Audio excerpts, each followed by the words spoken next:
In this week, I participated the summer school on the cosmology and the particle physics.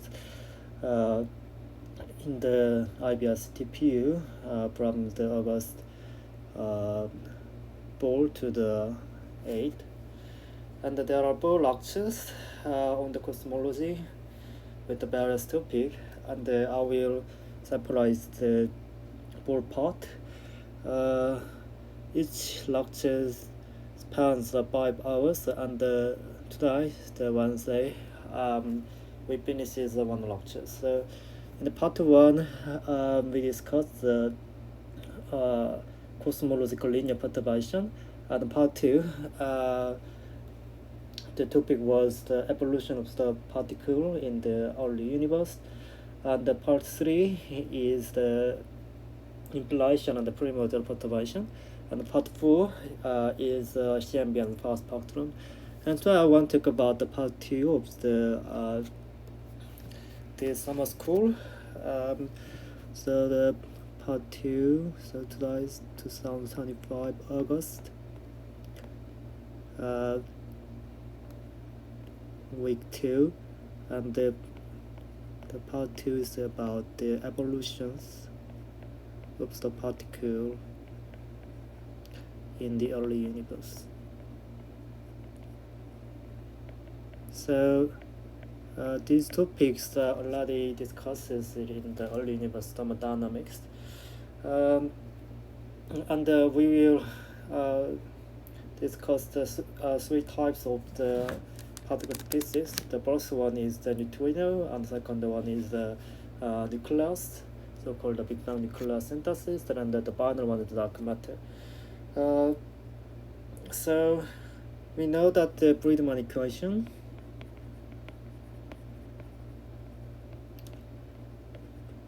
the first one can be written by in terms of the Hubble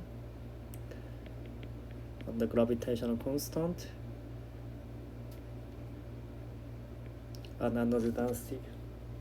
It can be written as a simple form with the Planck mass. And because the second one is the dependence the continuity equation, which is written by the rho dot plus 3h's plus rho and pressures. This can be obtained by the conservation equation of the partial mu of the T mu with the stress energy tensor. And because there are 3 parameters, rho t, pressures, and the scale factor, so we need the additional equation, which is called the equation of the state. The relation between the pressures and the energy density is called the equation of the state. And in the part 1, the solution of these equations will be discussed about the radiation and the matter and the cosmological constant. The history of the universe is given by the scale factors, and scale factors increases over time, so the temperatures becomes cool along the time. So in the early universe, temperature is very high. In the present time, the cosmological constants are dominant. Before that, the matter is dominant, and before that, radiation is dominant. And before that, there was the Big Bang nuclear synthesis, when the temperature is around the mega electron volt. And there was the free quark with the chiral perturbations theory of the QCD.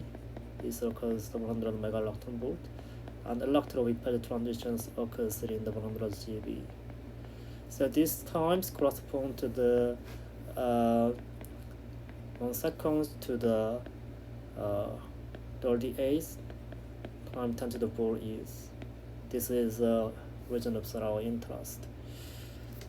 And we can obtain the relationship between the temperatures and the scale factors from the equilibrium distribution, and also the relation between the Hubble and the temperatures from the energy density low here we can insert the radiation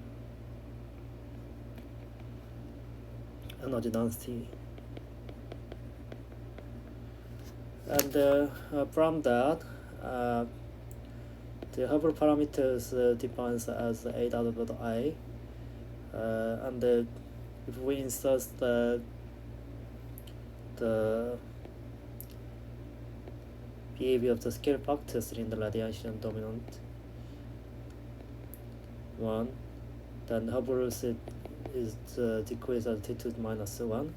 So if we insert that, the temperature is proportional to the T to the 1 over 2. And because there's no organization of this constant variable, so the several boxes just discuss it. So that is in the color perturbation theory, the QC decoupling becomes a 1 at that 100 mega electron volt, or this learning coupling plot. So this is called the color confinement in the low energy. This makes the bound state. We already know that this is a simple part. The relation between temperatures and the scale factor is quite complicated if we consider the entropy, because entropy is a constant if there are no additional reactions, and from the entropy density, this is given by the effective degrees of freedom, and this gives the relation between the temperatures and the scale factors. Now I want to discuss about the equilibrium thermodynamics in the universe. So in the equilibrium thermodynamics, there's a distribution function, and we can obtain the number density, energy density, and then entropy density of the process. But in the non-thermal cases, the Boltzmann equation should be necessary. The non-thermal. But today I will discuss the thermal equilibrium thermodynamics. The distribution function is given by the such a form, which is known as boson size, or the parametric distribution, plus for the fermion and minus for the boson. And the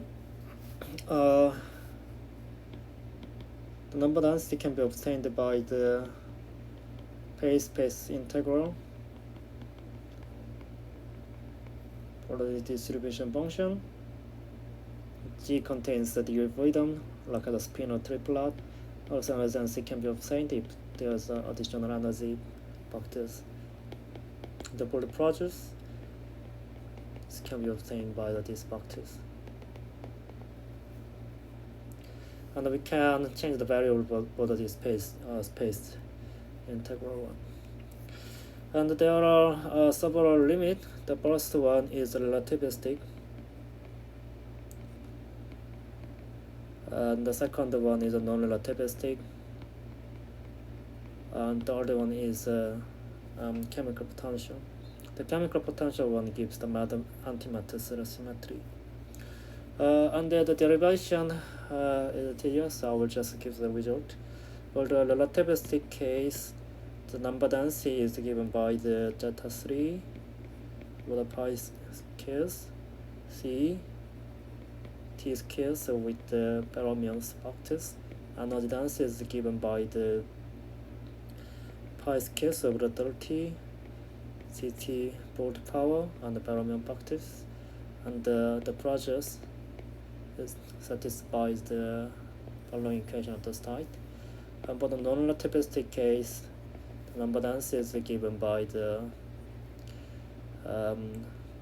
g times mt over the 2 pi 3 over 2 times the Boltzmann suppression factors. The energy density is given by the multiplication and of the mass and number density, and the pressure is approximately 0. This is correspond to the equation of the states for the matter.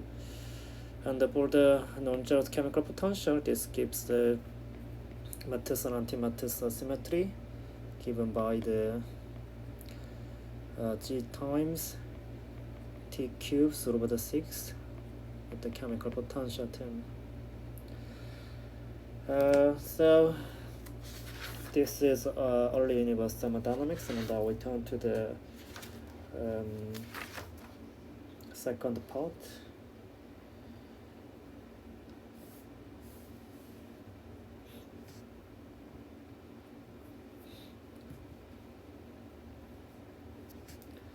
We know that there are some several materials in the universe. First of all, there are radiation, like a proton and the neutrino, and the matters, power and dark matter, and dark energy, which makes the actual light universe.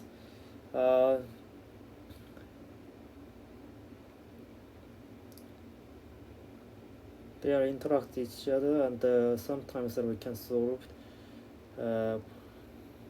Boltzmann equation for the non-thermal ones, but I will skip the details of here. Okay, yes, there are some usable ones. So along the scale factor, in the present time, when the A equal to the 1 or Z equal to the 1, the last shift, this is the present time. The radiation one, the density parameter is known as 10 to the minus 4, and the matter one is known as 10 to the 0.23, and the cosmological constant is just a constant. So this is given by the parameters. This parameter is given by the 0.68. So the dominant ones move from the radiation, matters, and dark energy, and we can calculate such a matters radiation equality. For example, the because the radiation energy is the decrease along the to the minus 4, and for the matters this proportion to the 3. So we can obtain the matter radiation equality given by 10 to the minus 4. So this equality gives the 3000s, and also similarly for the metal dominant to the dark energy dominant, this is given by the 1 over the 0 to 9, very near to the present time. And the next one, the total energy density can be obtained by the summation of the orbs particle species. For the barometer, there will be the 7 over the 8 factors. And we can define the effective number through the degree of freedom. The relativistic ones only contributes here. And one thing I want to mention that the first of all, only the relativistic one contribute, and the second one, if some particle species are decoupled, then the temperatures are different with the proton temperatures. The example is a neutrino. And we can count this relativistic effective degree of freedom from the standard model of particle. And for the neutrino cases, the proton temperatures are hit by this electron positron annihilation. So by computing the effective number of degree of freedom of the entropy, we can calculate the ratio between the neutrino and the proton. This is given by the 4 over the 11 to the 1 of the odd. So in the remaining part, now we'll discuss the 3 examples of the particle species. The first one, the neutrino decoupling. So neutrino only interacts via the weak interaction, like as electron neutrino scattering, The interaction rate can be evaluated by the n sigma v. The number n is proportional to the cube, and the thermal average of this cross section is given by the sigma.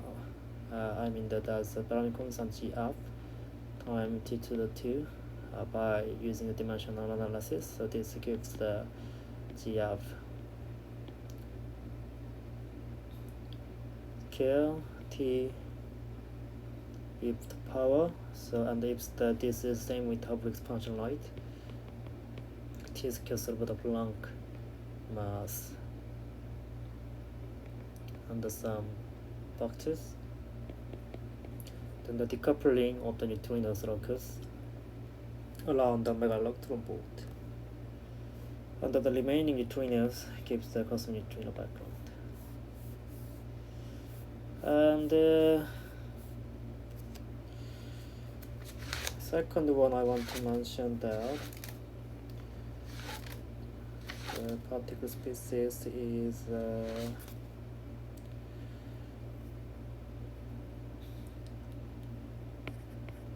Big Bang nuclear synthesis as evidence through the Big Bang model. So the proton and the neutrons can make the neutron with additional neutron, the tritium is formed, and if there's additional proton, helium-3 nucleus is made, and additional neutron makes the ball helium, and also for lithium or beryllium. So these species, all these species are made by the BBN in the early universe, and other ones are made by the star or supernova. So before calculating of the BBN, we should obtain the ratio between the proton and the neutron from the equilibrium density. In the non-relativistic case is given by the such a Boltzmann separation factors, and also there will be the chemical potential one, and there will be the additional correction from the neutron decay. The lifetime of the neutron change the ratios of this, and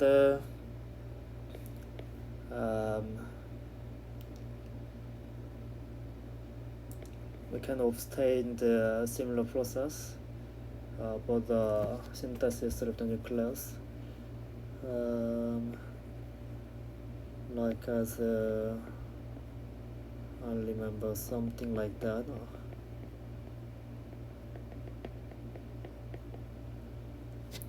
And by considering the relation between the chemical potential and the binding energy, this gives we can obtain the production ratio of the nucleus, and this includes the binding energy term and the ratio between the baryon number and the proton number density. And because the proton, there is many protons here, so the factor of the size is small, so the exponential factor should be large, so the BBN temperature is slightly smaller than the binding energy. And we can make a plot for some specific nucleus along the time of the proton and neutron. Proton will be go just helium hydrogen and ones, and the neutrons will be decay, and there will be the helium-4 and other species will be exist. Such a plot can be drawn. and also we can plus the each species over the aspects. This is also called the matter symmetry or ambivalence and gamma. There are several one, and we can find the proper values of the atoms. This theta value also can be obtained by the CMB. And also the BBN can consider not only the eta, but there's the ineffective one around the 3. Deviation from can be obtained by the delta ineffectives, and the BBN constraint this delta ineffective one. So the final one is the dark matter. There are several properties of dark matters. First of all, this is not baryonic, weakly interact, and the cold. There are two meanings of the cold already we discussed. Slow for the structure formation, and there are specific mass ranges for the non-relativistic when these particles are decoupled. And it should be stable. The lifetime of dark matter should be longer than the universe time, and there should be the enough energy density. In terms of the energy density, this is 10 to the minus 6 giga-electron per cubic centimeter, but in the local dark matter is given by the 0.3 giga-electron per cubic centimeters. I will update this part in the MP24. And there are several evidence of dark matter. The first one is the galactic rotation curve and the velocity distribution. And there is a blood cluster.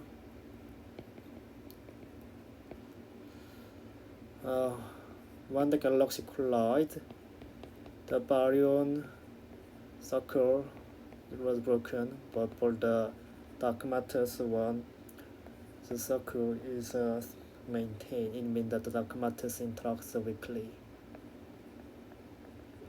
The baryon can be detected by the X-ray, but the dark matter's structure can be checked by the lensing effect. And the other evidence of dark matter is a large scale structure. The matter's fluctuation or matter perturbation grows as a logarithm of the scale factor for the radiation dominant one, and proportional to A when the matter dominant one. And this makes the structures, but to give the enough structures, such a matter's perturbation should increase at the radiation dominant also. And because the baryon and the photons interact at the radiation dominant time, so the matter fluctuation for the baryon cannot grow.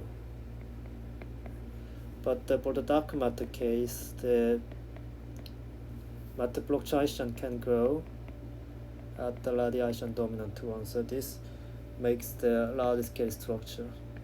We'll discuss it in the other part of it. And also CMB, we think the dark matter's energy density parameters is important parameter. Also so after the growth of this matter fluctuation, the baryon go to the dark matter, and this makes the galaxy. And for dark matter, there are several model and candidates depending on the mass ranges and the coupling. Depending on the coupling, there's a WIMP, the breeze cell, pimp within, and the mass has unitarity bound on the thermal production case. And also there's asymmetric dark matter. And we already discussed around dark matters. For the non-thermal productions, dark matter, the example is axion misalignment. There is the dark portal or PBH1s.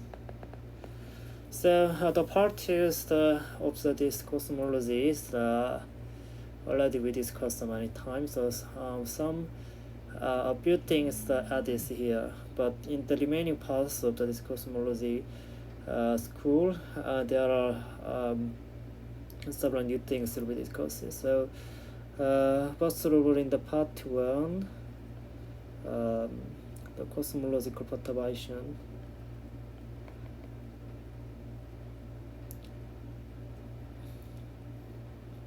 There's topics.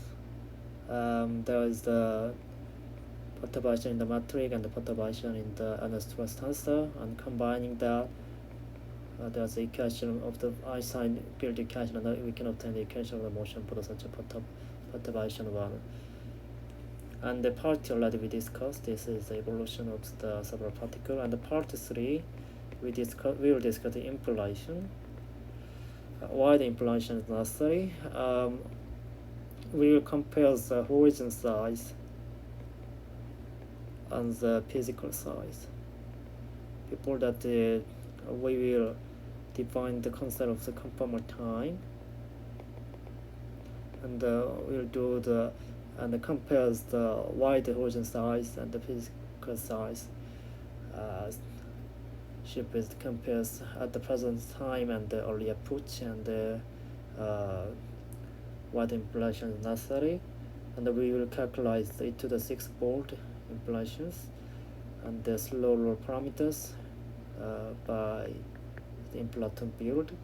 And next one also primordial perturbation from the impulsion, and we will improve through with the QM operators and the gravitational production. And the part 4 is about the CMB and the power spectrum. We can draw the power spectrum for each mode. We'll discuss the sub-horizon and the super-horizon. So the main part is the impulsions and the power spectrum. I will discuss these two parts in detail for upcoming video, and in that case, I will use our spans of the long time, and also there will be the very many new things. So I will talk very slowly, and also because the space of the note is quite restricted, so I will use the very thin pen to cover all the contents for that.